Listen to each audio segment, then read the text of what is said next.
Hey, Rocky Fork, thank you for joining us today. We hope that you will stay connected by downloading our app. Well, good morning, Rocky Fork. It's good to be with you guys this morning. My name's Chris. I'm one of the ministers here, and I get the privilege of spending a little bit of time with you this morning in the Word. I don't know if you're aware of this, but today is the first Sunday of autumn. Yeah, where did the year go? It is a time of change and transition, and it's like all things look a little bit different, or they're starting to look a little bit different. And not everybody's going to be happy about that. Some people really like the summer and the heat and the sunshine, and that's awesome, right? If that's you, you are my people. And you're going to be okay for at least the next week because it's going to be in the 80s all week. So, that's good. But for those of you who like the cold weather, you are not my people, and I don't understand you. But your time will come. And begrudgingly, I will be happy for you, even though I don't really like the same things you like. But there's something about the fall. There's something about the autumn. I mean, spring and summer are beautiful. I love the sunshine and the green grass, and I love that. But something about the fall, the reds, the orange, the yellow, it's beautiful. It is just beautiful. And every fall, I think, man, God is such an amazing artist. He's such an amazing artist, so creative, he just puts beauty in front of us all the time. And so I love that about the fall. But even those things aren't going to last forever. The reds and the oranges and the yellows will fade away. The leaves will fall off the trees, and then we'll be in the gray doldrums of winter. You know, the black and white winter.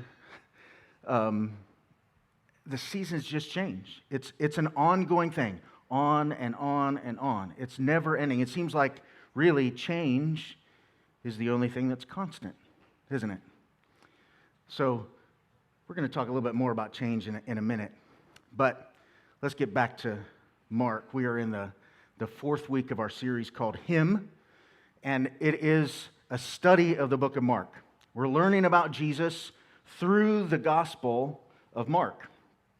And if you remember, Mark wrote his gospel based on the speaking and teachings and writings of Peter. So really, in the Gospel of Mark, what we get to see is this kind of eyewitness look at Jesus through the eyes of the Apostle Peter. And if you remember from Scripture, Peter is a very action-oriented guy. Like, he's all about doing the thing. Whatever the thing is, he's doing it. And so he's very action-oriented. And so in this gospel, you see an event-oriented gospel. It's like event to event to event to event. That's what we see. And so Mark teaches us in this way about Jesus. It is an event-driven narrative. And so you see who Jesus is by seeing what Jesus does. That's how you know. And so Mark doesn't tell us, he doesn't say things like, Jesus is obedient. Jesus is obedient. He doesn't say that. How do we know he's obedient? Because Mark tells us that he was obedient in baptism. So we see Jesus' obedience. He had nothing to repent for, but he's obedient in baptism. We see that Jesus is authoritative. Does Mark say, hey, Jesus is the authority? No. He just shows us that Jesus is the authority. He shows us by Jesus casting out demons, by him speaking to demons, and they listen and they obey. He has authority. We see that Jesus isn't interested in fame and fortune. He is interested in God's plan. That's what he's interested in. How do we know? Because Jesus tells the demons and he tells people to keep quiet. Don't tell everyone. It's not time yet. He doesn't stay in Capernaum where everybody has fallen in love with him. He's the guy with all the things that everybody wants to go see. He doesn't stay there where he has notoriety. He goes on and moves around the countryside to the villages and preaches, because he's not interested in fame. He's interested in doing what God's asked him to do, which is spread the word, right? And last week what we saw was that Jesus is not concerned about what religious leaders think. And how do we know that? Because Jesus spends time with people that the religious leaders would not. He spends time with tax collectors and sinners. And here's the thing. We've just gone through like a chapter and a half of Mark, and we have seen lots of different attributes about Jesus. And we could point to many more, and we will point to many more over the coming months. But Mark is going to tell us about Jesus by showing us who he is, showing us what he does. All right? So as we wrapped up last week, if you remember, Jesus was at Matthew's house. And he was eating with all the undesirable people, the people who the Pharisees would not eat with. And even though the Pharisees wouldn't keep company with those people, they're the people that Jesus came for. He came for those people. Jesus came to bring salvation not to the religious. It's not the healthy who need a doctor. It's the sick. And so he brings salvation to the masses. So the Pharisees object, but their objections don't stop with who he eats with. The Pharisees object to him eating at all, right? And it's like you're going to pick apart anything that he does. That's what happens next in Mark chapter 2. So we're going to look at Mark chapter 2 starting in verse 18. It says this: John's disciples and the Pharisees were fasting, and they came and said to him, "Why do John's disciples and the disciples of the Pharisees fast, but your disciples do not fast?" And Jesus said to them, "While the bridegroom is with them, the attendants of the bridegroom cannot fast, can they? So long as they have the bridegroom with them, they cannot fast. But the days will come when the bridegroom is taken away from them, and then they will fast in that day. No one sews a patch of unshrunk cloth on an old garment. Otherwise, the patch pulls away from it, the new from the old, and a worse tear results. No one puts new wine into old wineskins. Otherwise, the wine will burst the skins, and the wine is lost, and the skins as well. But one puts new wine into new wineskins." Now, I'll be honest with you. I've read that passage a number of times, and this week, something jumped out at me that had never really caught my attention before. And it's this: John's followers and the Pharisees were on the same page. And I don't know why, it just never occurred to me. I never really thought about it, I guess. But John's followers and the Pharisees are on the same page. And I thought, I thought Jesus' followers and John's followers were allies and the Pharisees are adversaries. Like, I thought we were all on the same team, right?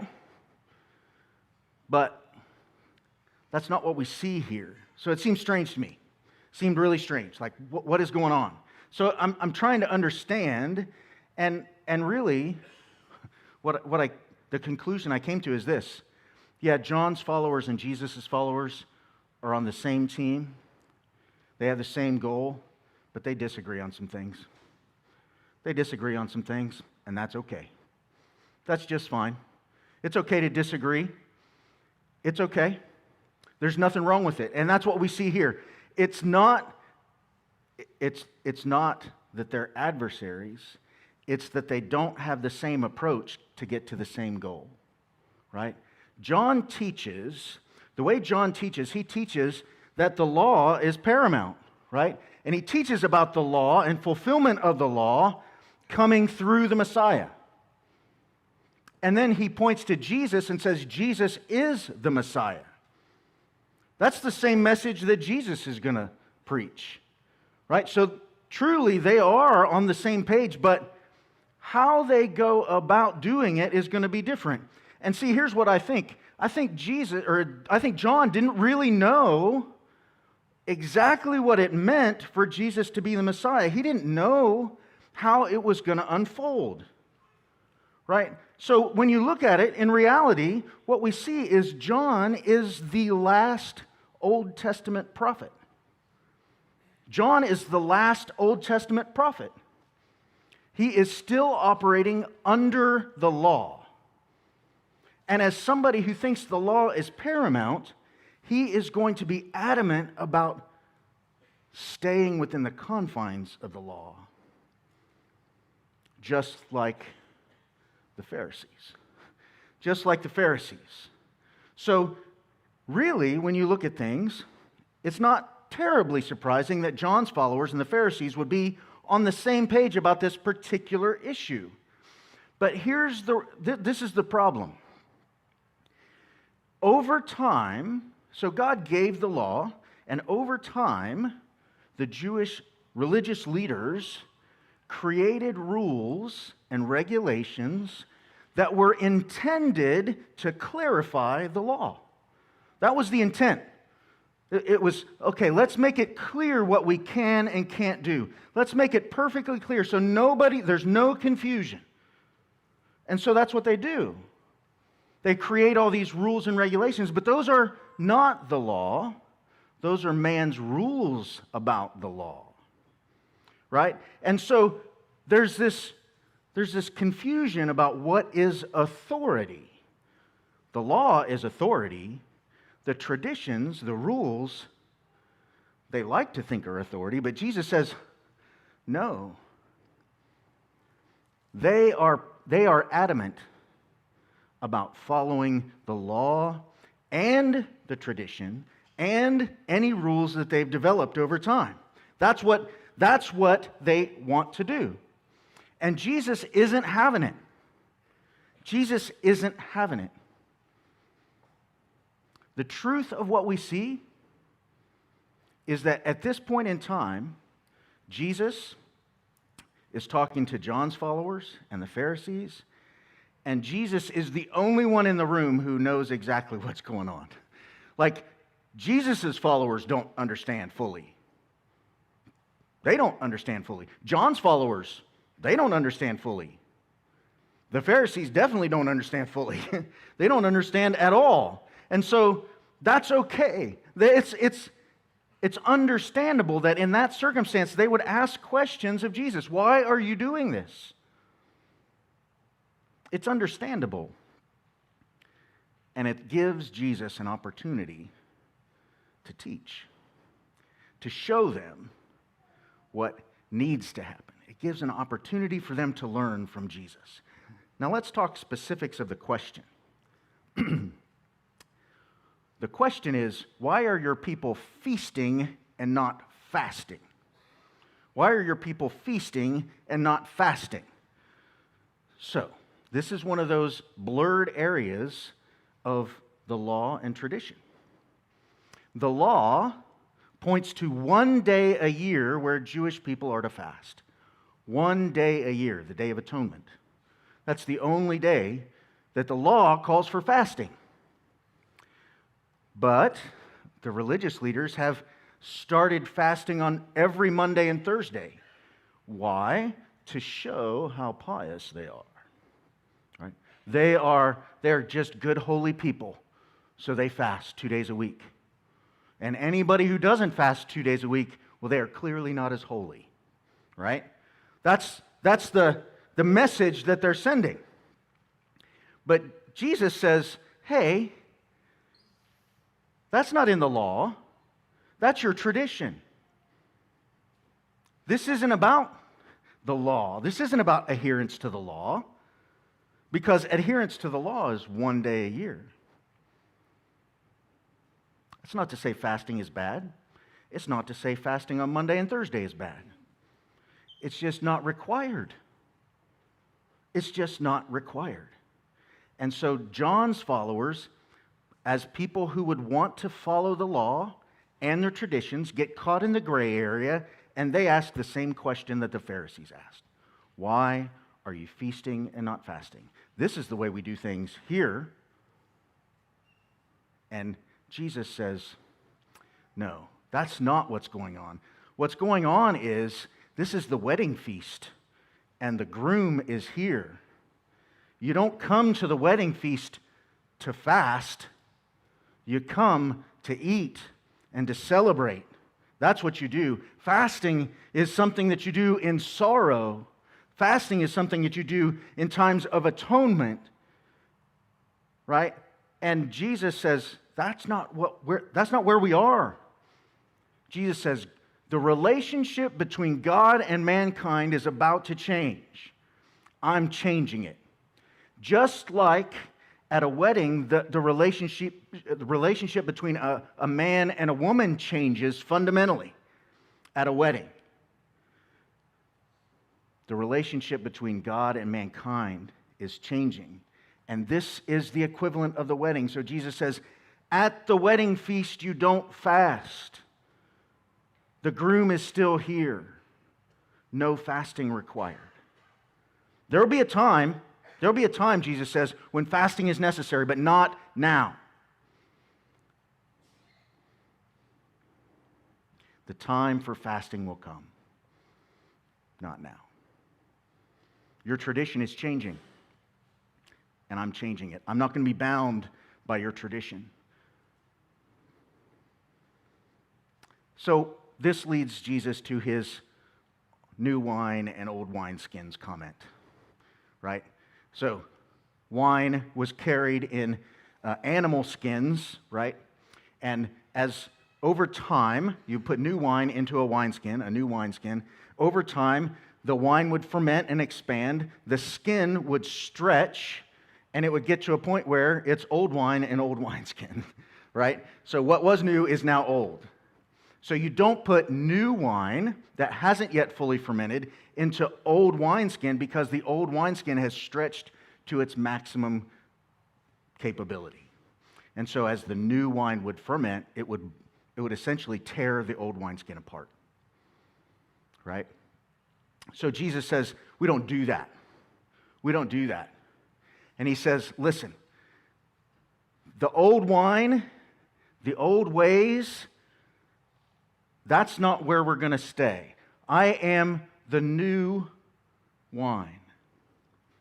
And I cannot be confined by the old wineskin. I cannot be confined to the law and your traditions. What I am doing is greater. What I am doing is greater. Here's the truth. If we really think about the things that we do, right? If we really think about even the things that they did then, if we think about their traditions, we think about their rituals, we think about our traditions and our rituals, most of that isn't a requirement. Most of it is not a requirement. Most of it is our preference. Most of it is our style. Most of it is what we like, right? The law was rigid. The whole system was rigid. Why? Because the only way for you to be forgiven for sin was sacrifice. So you had to know what the sin was and know how to get it forgiven. Jesus says there's something new. There is something new. We're not doing it that way anymore. I can't be confined to the law. And so the rigid ways have to step aside. And we have to stop making rules for our preferences. We have to stop. Does it mean that now there will be no restrictions? You can do anything you want? No, that's not what it means. It does mean that there's forgiveness even when you step outside of Jesus' commands. There's forgiveness there. God is more concerned about your heart. God is more concerned about your heart than he is about you obeying a rule. Now, obedience is an indication of where your heart is. So, it's not that he's not concerned about obedience at all, but he is primarily concerned about your heart. That's where he wants you to be. The truth is, styles change. Preferences change. I was thinking about this over all week. I've been thinking about different ways that styles and preferences change. Right? Well, that's not true. I saw bell bottoms today.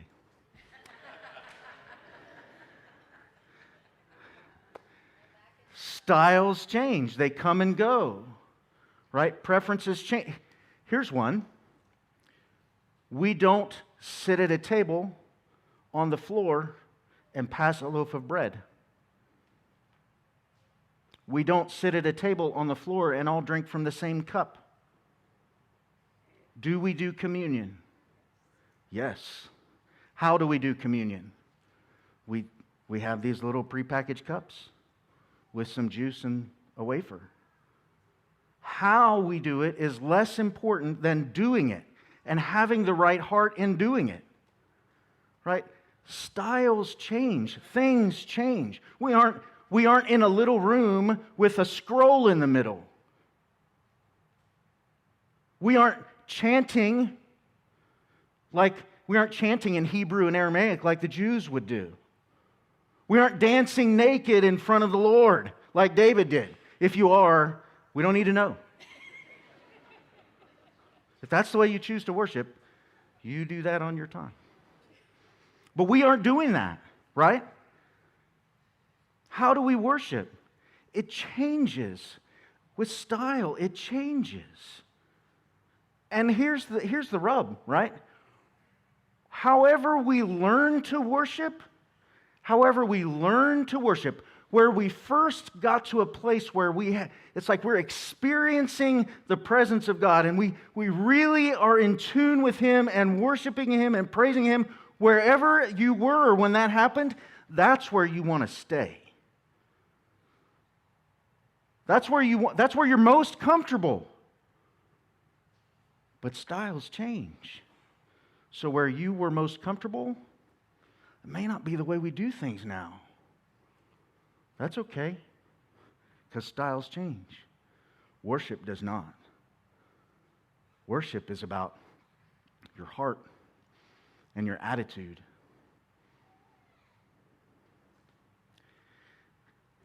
I think I've told this story before, but I went to Passion with some young adults, and Lecrae was performing. Lecrae is a rapper.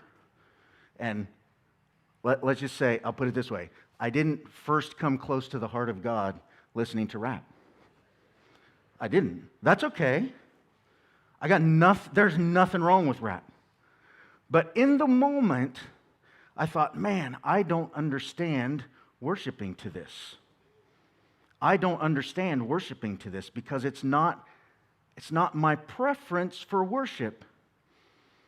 And what I realized in that moment when I said it to my son, and he's like, really? Dad? Come on, man. When I said it to him, it's like, light bulb goes off. And it's not about the music you're listening to. It's not about the thing that you're singing or the way that you're singing it. It is about your heart and your attitude toward Jesus in worship. That's the most important thing. That is the most important thing. And no matter what music is playing in the background, if my heart is right, I can worship there. If your heart is right, you can worship there. You just have to put Him in front. And that's hard sometimes because we're comfortable in our preferences. Our worship looks different from time to time to time. And that's okay. And here's the thing. Jesus predicts this is going to happen. This is going to happen. In Luke's account of the event, Luke says, he wraps up this account, right, of this feast, right, where they're accusing him of feasting and not fasting. Luke wraps up his account and he says this. He says, No one after drinking old wine wishes for new, for he says the old is good enough. I'm comfortable where I am. I'm comfortable with what I like. Don't change my wine. Don't do it. I like what I like. Jesus says, that's what we're comfortable with. That's what we're comfortable with. And we gravitate towards what we're comfortable with. But Jesus calls us out of our comfort to something new. The old has gone, the new has come, and we are fundamentally changed by Jesus. All right. Jesus wasn't done teaching. He's going to keep making this point in many ways, but let's look at what he does next in Mark chapter 2, starting in verse 23. And it happened that he was passing through the grain fields on the Sabbath, and his disciples began to make their way along while picking the heads of grain. The Pharisees were saying to him, "Look, why are they doing what is not lawful on the Sabbath?" And he said to them, "Have you never read what David did when he was in need and his companions became hungry? How he entered the house of God in the time of Abiathar the high priest and ate the consecrated bread, which is not lawful for anyone to eat except the priests, and he also gave it to those who were with him?" Jesus said to them, "The Sabbath was made for man, not man for the Sabbath. So the Son of Man is Lord even of the Sabbath." Okay, so Jesus and his followers are walking along through a grain field, and it's perfectly normal, acceptable behavior as you're walking through a grain field at this time to pick off the heads of grain and take the seed out and eat it. Perfectly acceptable. Nothing illegal about it, except they are clearly going to or from synagogue because it's Sabbath. Right? So they're on this journey through a grain field on the Sabbath, and they're picking these heads of wheat because they're hungry. And the Pharisees see it and they say, "Whoa, you're breaking the law. Picking a head, that's reaping. Picking that grain is reaping.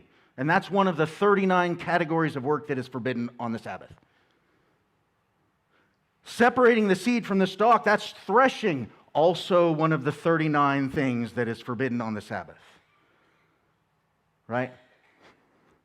And so they say, "Jesus, you're violating the rules of the Sabbath because you're not objecting to what these guys are doing. They're clearly violating the law." And Jesus says, "Oh, friends, no, they're not. They're violating your tradition. They're violating your tradition." And the way he tells them this is he tells them the story. And he starts with a little bit of friendly poke. He's needling him a little bit. "Have you not read?" Like, he's talking to Pharisees. Of course they've read. Of course they know this story. But he says, "Have you not read?" And so he's needling them a little bit. But what he's saying is, look, you're missing the forest because you're too busy looking at trees. You're missing the point. You're so focused on the rules and regulations of Sabbath that you miss the larger issue. God's intent for Sabbath, God's regulations, God's rules are different than man's rules. The most important thing is God has this desire to care for his people. And so Jesus brings up this story of David eating the showbread. He wasn't allowed to do that. That was breaking the rules. It was breaking the rules. But he was able to do it without consequence. Why? Why? Because the Lord was more concerned for their hunger than for their observance of the rule. That's why. Jesus says, "Hey, look, there's a higher order here. There is a higher order here. God's ways are higher than our ways. God didn't create 1,521 Sabbath rules. God didn't create 39 categories of work. Man created those things." And again, let me just say this as clearly as I can. Their intent was noble. They're really trying to discern what God is saying, and they're trying to create a system that makes it simple and clear. But God's ways are higher than our ways. And so while they're busy trying to make rules to make things clear, God's heart remains consistent, and He's more concerned about our heart than He is about our following rules. He is more concerned about our heart.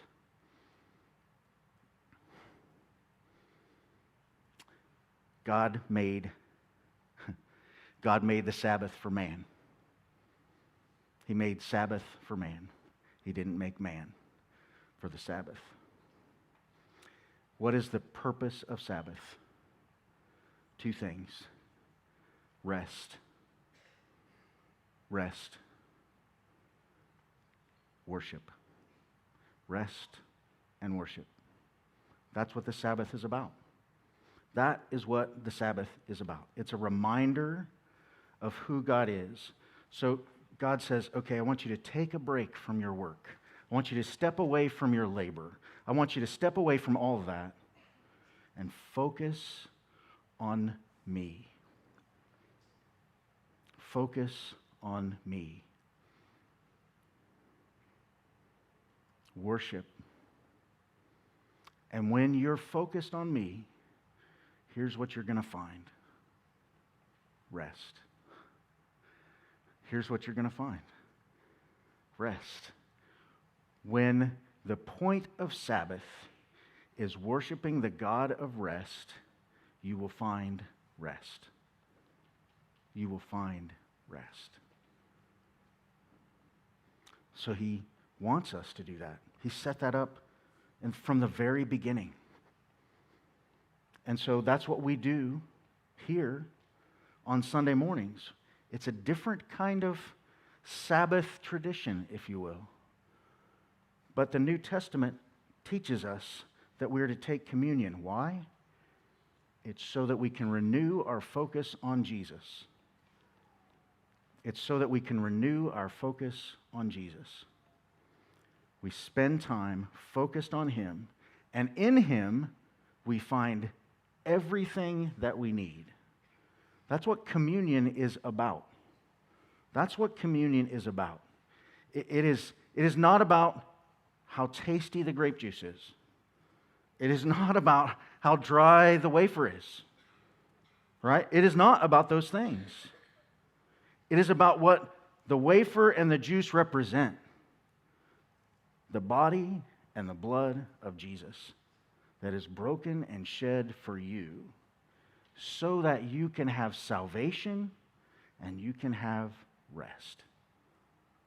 So that's what we're going to do now, is we're going to take communion together, right?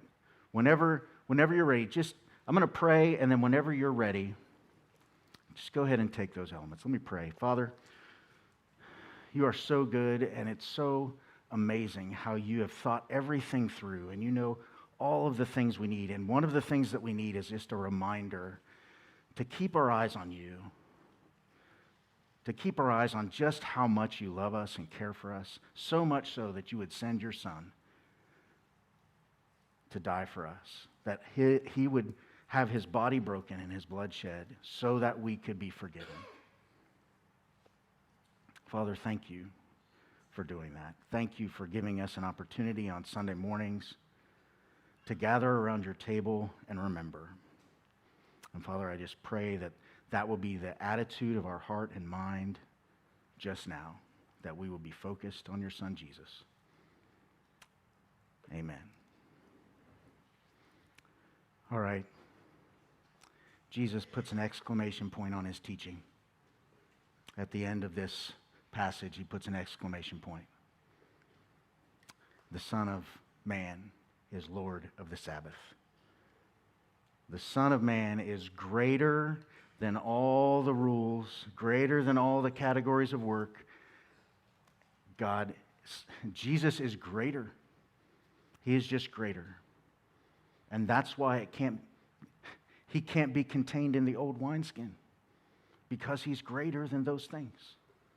He's greater. And can I just tell you, that would have been revolutionary teaching in Jesus' day. Revolutionary teaching. Jesus has essentially told the Pharisees, hey, we're no longer bound by the old ways. We're no longer bound by the old ways. What we are focused on is being aligned with the heart of God. That's what we're focused on. We're restoring man's relationship with God. That's what we're focused on. That's what God is focused on. And He gives us a way to do that through His Son, Jesus. And so Jesus teaches this. Jesus is bringing change. They're not going to like it because it's not where they're comfortable. They're not going to like it because it's not where they're comfortable. Because they only see things through their lens. They don't see things through the lens of eternity. They don't see things through the lens of Jesus. Jesus sees the heart of God. He sees a heart that loves His people, a heart that loves His creation, loves it so much that He sends Jesus so that He can restore His relationship with His creation. Man, greater love has no man than this. Think about it this way. Jesus is not interested in us being comfortable. He's interested in us being His. That's what He's interested in. He wants us to be His. Jesus didn't say, follow me and I will leave you the same. Right? He didn't say, follow me and I'll leave you the same. He called Peter, Andrew, James, and John out of the boat. He said, you're not going to fish for fish anymore. I'm going to make you something new. You're going to fish for people. I'm going to make you something new. Matthew, he didn't call Matthew out of the tax booth and say, follow me and I'll leave you the same. He said, follow me. He wasn't interested in where Matthew was or what Matthew was doing or all the sins he committed or how he was betraying his people. He wasn't interested in any of that. What he was interested in is the man he would make him. He was interested in the new creation that he would become. That's what Jesus was interested in. He didn't call him because he was righteous. He called him to be made righteous. Can I just tell you? God cares about you. He doesn't necessarily, He's not worried about what you've done. He's not worried about who you are right now. He's worried about who He will make you. He will make you new. He will make you new. If you just accept what He is giving, if you just follow Him, He will make you into something new. And it will be so much better than anything you've experienced before. If that's where you are, if you're broken, and you just need healing, come as we sing. And we'll ask God together for healing. But ultimately, the greatest healing is spiritual healing. It's spiritual healing. God will make you new. He will make you new. A new creation. And that's what He wants. That's what He wants for all of you. That's what He wants for me. That's what He wants for you. He makes us new. If you need to be made new today, if you need to stop worrying about what you were and start worrying about what God wants you to be, come as we sing. Would you stand?